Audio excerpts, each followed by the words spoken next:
ایک خاتون کی ان کے گھر ایک بلی آ کر دودھ میں منہ مار دیتی تھی یا پھر کبھی دودھ پی جاتی تھی۔ وہ اس بلی سے بہت تنگ تھی۔ وہ خاتون تاک لگا کر بلی کے انتظار میں بیٹھ گئے۔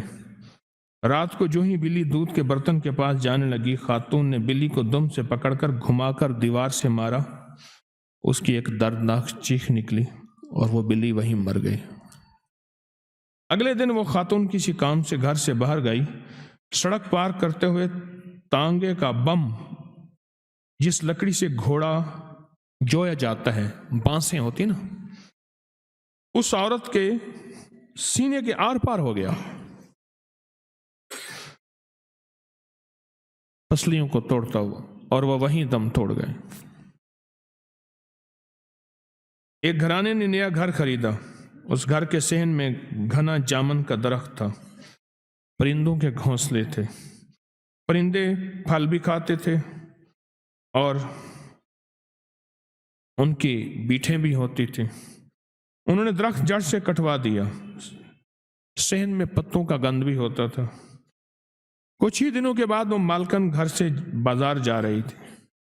عین سڑک پر ہارٹ فیل ہوا اور وہیں ختم ہو گئی۔ ایک شخص دیسی مرغیاں ذبح کر کے فروخت کرتا تھا۔ دیسی مرغیاں ذبح کر کے فروخت کرتا تھا۔ دکان سڑک کے کنارے تھی۔ دیسی مرغ اذان ضرور دیتے ہیں۔ ان میں سے ایک مرغ ذرا زیادہ بڑا اور صحت مند تھا۔ وہ بار بار بانگ دیتا تھا۔ اور ایک بات بتا دوں، اللہ کے حبیب فرماتے ہیں، جب کتا اور گدھا آواز نکالتا ہے وہ عذاب کو دیکھتا ہے، اور جب مرغ آواز نکالتا ہے وہ رحمت کو اترتا دیکھتا ہے۔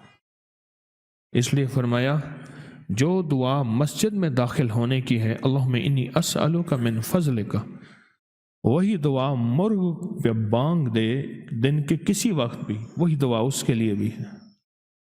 اللہم انی اسألک من، اے اللہ میں تجھ سے سوال کرتا ہوں تیرے فضل کا، عدل کا نہیں، بس عدل کا نہیں، تیرے فضل کا سوال کرتا ہوں، تیری عنایت اور عطا کا سوال کرتا ہوں، تیری شفقت اور بخشش کا سوال کرتا ہوں، تیرے رحم اور کرم کا سوال کرتا ہوں، عدل کا نہیں۔ اللہم انی اسألک من فضلک۔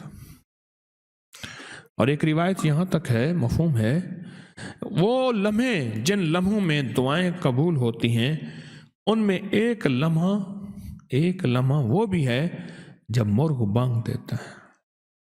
اور میں جس نے دعائیں قبول کرانی ہوں، جب مرغ بانگ دے اس وقت دعائیں مانگے، دعائیں قبول ہوتی ہیں۔ تو کہا کہ ایک مرغ بار بار بانگ دیتا تھا۔ دکاندار پنجرے کا تالا کھول کر وہی تالا اس مرغ کے سر پر مارتا، جس سے مرغ چکرا کر گر پڑتا، کچھ دیر بانگ نہ دیتا۔ یہ عمل دن میں کئی بار دہرایا جاتا۔ ایک دن وہی دکاندار ایک مرغی ذبح کرنے لگا۔ اچانک وہ مرغی ہاتھ سے نکلی، سڑک پر بھاگی۔ دکاندار مرغی پکڑنے سڑک پر پہنچا۔ ٹرک آیا، دکاندار سڑک کے نیچے آیا، وہیں دم توڑ گیا۔ اگلا واقعہ کئی سال پہلے کی بات ہے کہ ایک نیم سرکاری محکمے میں ایک آفیسر دوسرے شہر سے تبدیل ہو کر ہمارے شہر میں آیا۔ جس جگہ اس کا دفتر تھا وہاں بے شمار درخت، پرندے، گھونسلے موجود تھے، اور انہوں نے تنے میں قدرتی سوراخ بنا رکھا تھا، اور اس میں گلہریوں کے بچے دیے ہوئے تھے۔ طوطوں نے بھی انہی کھو میں اپنے گھونسلے بنائے ہوئے تھے۔